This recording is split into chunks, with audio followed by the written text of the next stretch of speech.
ধর্ষিতা মেয়েরা সবার আর চোখেই পড়ে থাকে। ধর্ষকরা হাসি মুখে ঘুরে বেড়ায়।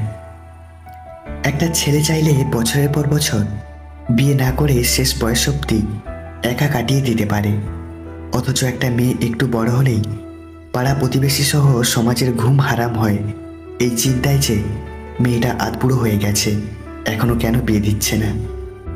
যতই ভালোবাসো, এই তিন ধরনের মানুষকে জীবনে বেশি দিন ধরে রাখা যায় না। অনেক সময় আমরা এফোর্টসের কোনো কমতি রাখি না, তারপরেও মানুষগুলো ছেড়ে যায়। নাম্বার 1, যে মানুষগুলো একজনের মধ্যে সুখ খুঁজে পায় না। আজ একজনকে ভালো লাগে তো কাল অন্যজনকে। এই ধরনের মানুষকে ভালোবেসে ধরে রাখা যায় না। নাম্বার 2, যার মধ্যে ইগো বেশি, তার শুধু প্রেমটাই হয়, একসাথে থাকা হয় না। কম বেশি ভুল আমরা সবাই করি, কিন্তু যার মধ্যে ইগো বেশি সে ভুলগুলো